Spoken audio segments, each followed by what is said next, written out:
This is Tita's recipe for a self-defined legacy in Laura Esquivel's Like Water for Chocolate. Tita uses the stereotypical space designated to women, the kitchen, to control her world. Her agency is best communicated through her food and the effects her food has on those around her. By harnessing this power, Tita controls her own destiny and the narrative of her legacy, which is preserved in her cooking and through her recipes.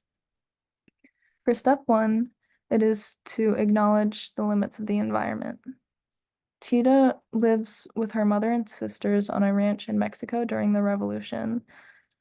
It is a tightly controlled environment. Tita, being the youngest daughter, is sentenced to essentially spend her life in servitude to her mother, Mama Elena. Tita is tortured by this. She is forced to reject the love of her life, Pedro, and Pedro, in an attempt to remain close to Tita, marries her sister Rosaura, and he becomes a part of their home environment. This, however, does not change anything. Tita is still forced to submit to her mother's control. Mama Elena consistently ensures that she is in control and does not need the input of any man. She states on page 80, quote, "I've never needed a man for anything. All by myself, I've done all right with my ranch and my daughters. Men aren't important in this life." The nature of a woman-ruled environment may suggest to provide more social opportunity and mobility for Tita. However, this is not the case. Angelica Michaelis states in her article Foreign Recipes, Mothers, Daughters, and Food in Like Water for Chocolate, the Joy Luck Club, and a Chorus of Mushrooms that, quote, "Mama Elena practices a matriarchy based on a model of hierarchical patriarchy. Only her opinion counts. No decision can be questioned. Her daughters, and in particular Tita, are treated like servants, if not slaves." This leads us to step two, finding an outlet. Tita is still subjected to the notion that a woman's role is in the home. Her role in particular is in the kitchen. As Maria Elena de Valdes states in her article, Verbal and Visual Representation of Women Like Water for Chocolate, quote, "Cooking, sewing, embroidery, and decoration were the usual creative outlets for these women, and of course, conversation, storytelling, gossip, and advice, which engulfed every waking day of the Mexican lady of the home. Writing for other women was quite naturally an extension of this infrahistorical conversation and gossip."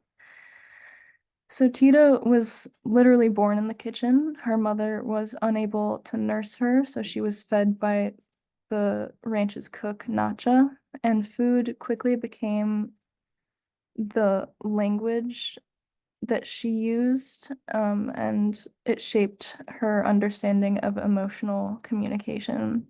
And Tina's self-expressions through cooking have emotional implications on everyone around her. And due to the novel's aspects of magical realism, there were powerful physical manifestations of those feelings that Tita puts into her cooking as well. Step three is to use these talents to your advantage. Tita's talents in cooking shaped her relationship to those around her. As Michaelis puts it, quote, "What grants the story its particular narrative and discursive frisson through is the way it unfolds in relation to cooking and eating." Tita continuously imbues her food with powerful emotions. Each chapter revolves around the effects of Tita's cooking. To name a few important ones, the Chabela wedding cake she makes for Pedro and Rosaura makes everyone violently nauseous and ill, indicating the wrongness of the match of Pedro and Rosaura.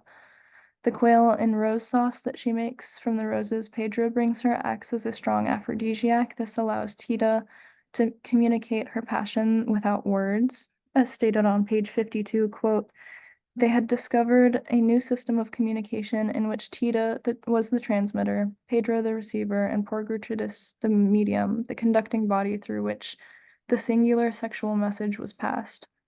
This meal leads to Gertrudis's sexual and literal freedom. She flees from the ranch to start her own liberated life. When Mama Elena becomes ill, she's convinced that Tita's cooking is poisoning her, which leads to her death. Rosaura is unable to cope with the powerful emotions of Tita and Pedro that infest her food, and she eventually dies of digestive issues.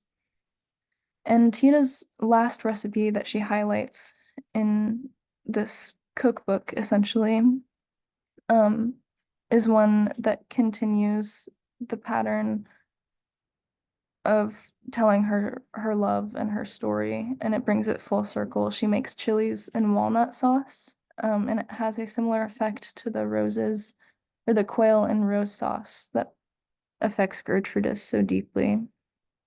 Um, as de Valdes puts it, Tita's cooking controls the pattern of living of those in her household because the food she prepares becomes an extension of herself. Finally, there's the preservation aspect of all of this.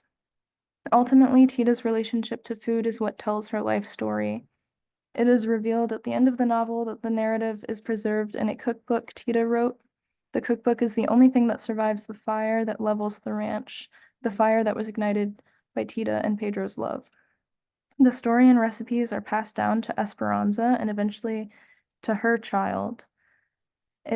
The novel states on page 246, quote, "This cookbook, which she bequeathed to me when she died, and which tells in each of its recipes the story of a love interred." The structure of the novel, broken up into monthly recipes that cover over 22 years of Tita's life, suggests this significance. McKellis states, "The book the reader has been consuming is thus retrospectively categorized as being part of the genre of cookbooks. As a collection of recipes, the story is linked even closer to the culinary domain, which transfers the location of the love story from the bedroom to the kitchen.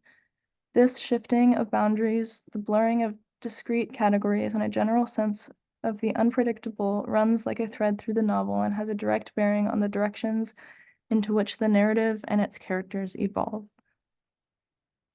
These are my sources. Thank you.